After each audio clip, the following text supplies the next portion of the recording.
And you know that because when dudes don't ejaculate during sex, it drives their partner nuts. Yep.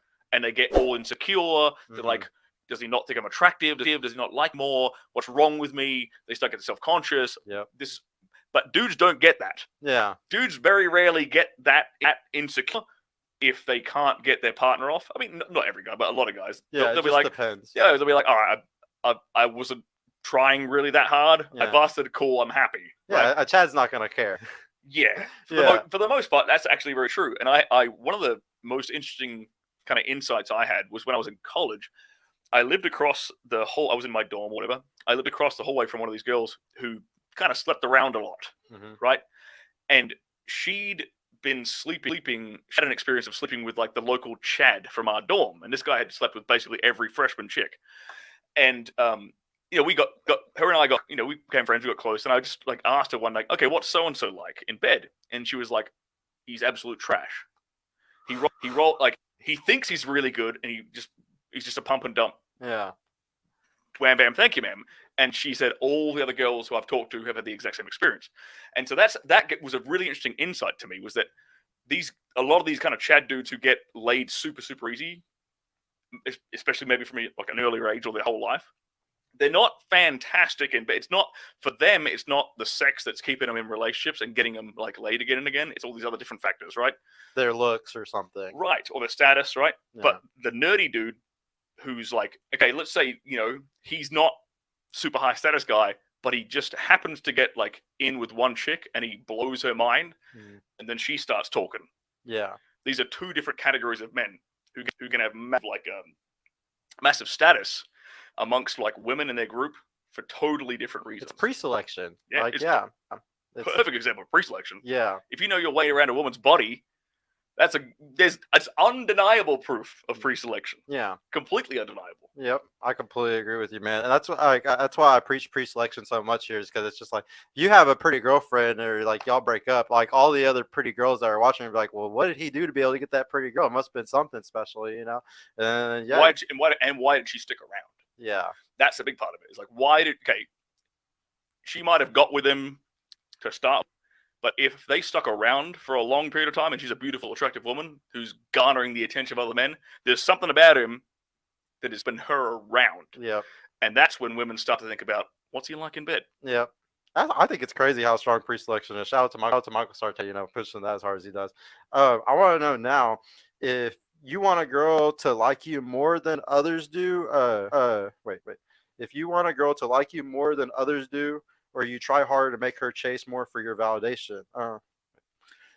So would you, I guess that's kind of like what we kind of already talked about. Like, would you want her to come also, or do you want her always chasing your validation sometimes? I don't necessarily look at sex through that lens.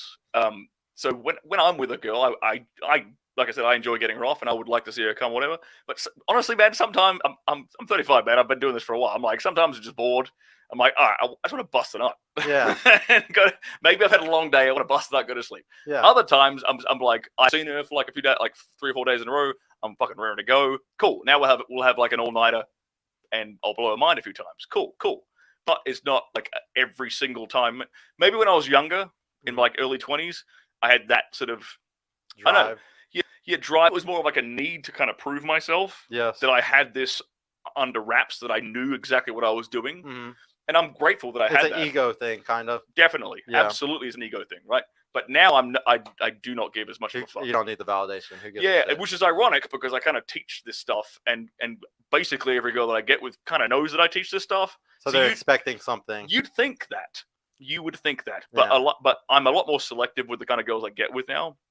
And so to kind of answer that question, I am looking for the kind of woman who wants to please me. Yeah. So they're getting off on getting me off. Yeah. And so I don't even have to try as hard. So I've kind of Aikida'd the whole situation in a weird way. So what about toys? Like, if a girl, like the first time y'all hook up, if she's like, hey, I really want to pull this toy, like I have this toy, I'm like, is that cool? Like, would that make you insecure or anything? I have never had that opportunity, that circumstance in my entire life. Never. They've always just been like, I had a couple of instances where they've had a toy, like maybe they've come into town and they've got one like in their suitcase or whatever, but they've never pulled it out. Yeah. That they Like didn't they've want to. had it, but it's.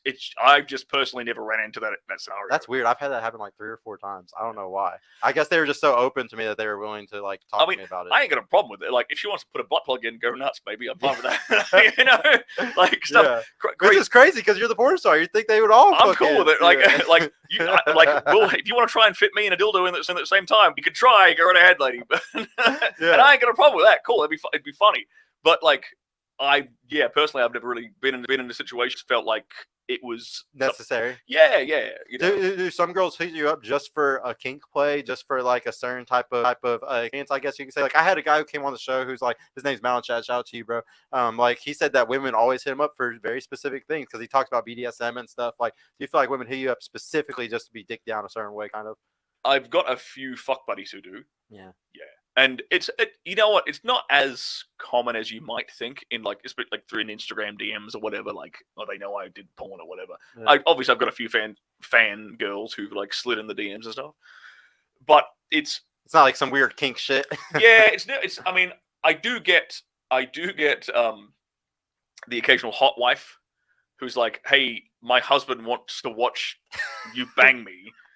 While he sits in the corner and jerks off. I'm like, heard this before? Yep, all right. Yeah. I do get those kind of things. Yeah.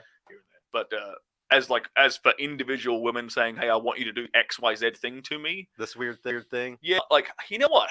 This is what I've noticed between the difference between men's sexual fantasies and women's sexual fantasies. Dudes are more, they have their sexual fantasies, like men's sexual fantasies tend to be about like objects and clothing, like, and things, whereas women's sexual fantasies tend to mostly revolve around domination.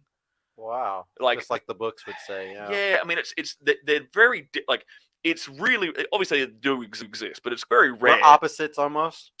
In that way. In the terms of like what they get kinky on. Like, it's very rare to meet, in my experience, like, to meet a girl who's like, oh, I'm really into you dressing up like a firefighter, or I'm really into you being like wearing leather. Or like, obviously there's girls in the BDSM community who are into the leather thing, but they're getting into it through like their dude, you know, because he's into it. How crazy that, like, how opposite we are when it comes to what we're really attracted to, I guess. When you dig deep like that, it's kind of weird. Yeah. Because I wouldn't have thought that, honestly. I thought that the woman would want the firefighter or something every once in a while. I mean, like, in real life they do. Yeah. In real life, yes. But they don't want it to be some stupid fantasy that you're doing in the bedroom. Yeah. It's like, not nearly the same. For them, it's mostly about like, oh, just take control. Take charge. Dominate me. Be you know, obviously within reason, with consensual, in case anyone retards are watching. It's like we were saying, it's such the emotional thing, bro. Like, they need such a, like, there's an emotional barrier. I had Janelle on, you know, and she was talking about, you know, takes the average woman, what, like 30 minutes to orgasm or something like that. And I was joking with my girl about that. It's like, well, I always get you in less than that. Is there something going on here, or is it like, is that the average man or something? It's like, I think it just takes that long for some guys to get the girl into that emotional state. Well, I'll tell you what's going on with you and your girlfriend, for example. So there's 2 things I'll add in here. One, okay, let's say that's the first orgasm you ever get with a girl you're ever with. Mm-hmm. That might take up to 30 minutes to get her comfortable enough to allow herself to orgasm. Yeah. That's the biggest part of it, is her getting in her own way, right? Mm. She gets in her own head. It's a security thing. Yeah. Or it's a self-conscious thing as well. Yeah. Right? It's a trust thing. Yeah. There's all this stuff going on, which is stopping her from even allowing herself to climax, right? Yeah. Then, but once they've had their first orgasm, then they go into an orgasmic state, and the second orgasm can come much faster. Yeah. And then the third one, the fourth one, right? Once they're in that orgasmic state, successive orgasms become way quicker. Mm-hmm. And especially, right, if you're in a relationship with somebody and their buttons, and she's obviously super comfortable with you, she trusts you, and you know how to get her off. So there's no barrier in her own mind to climaxing with you.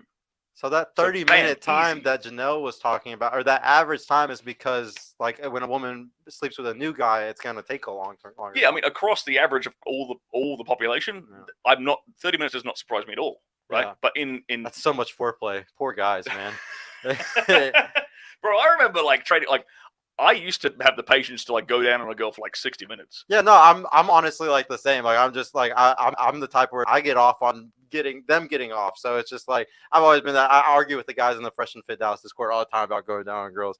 Obviously, I understand, guys. I told y'all don't do it. But we can talk about that's a good point. I actually want to talk about that because that's something I hear all the time in like the red pill space, or maybe also on Twitter. I see it all the time. Is like guys who will say things like, "Oh, I eat ass on the first date." Well, I do, but, yeah, but I'm a pervert, so sue me. No, I mean honestly, I've said it before too. Like, yeah, I mean, it's just, don't you want it to be? It just to me, it's based off how hot the girl is. Like, if this is a really hot girl that I really fuck with, that I really want her to like me, yeah, we about to do some crazy shit. Yes, okay, I completely agree with you there. Yes, but I will see guys say things like, "Okay, it's beta for you to go down on a chick, right? Yeah, right? Yeah. Like again, that's why I come at it from the point of like, I'm getting off on it more than she is probably. Mm-hmm. Like if I can get her to climax through my tongue in my mouth or whatever, right? To me, you don't realize how much that appeases my ego, how much that makes me feel fucking man, how much that makes me feel in control of her body. It's very masculine. It makes you feel more masculine, I would feel but there's also there's also ways to eat a more aggressive, dominant way. Like they were saying on the show, where like you're standing, you're above, I guess. Flip her upside down. Yeah, flip her upside down. That's how you do it. Like if you're really super paranoid about that, then flip her upside down. What are you worried about? But my point to that is like, okay, if you don't like eating pussy, then don't eat pussy. Yeah. No one's putting a gun to your head and telling you have to eat pussy. Yeah, if you don't enjoy it, don't fucking do it. There's no point in doing it. That's exactly right. If you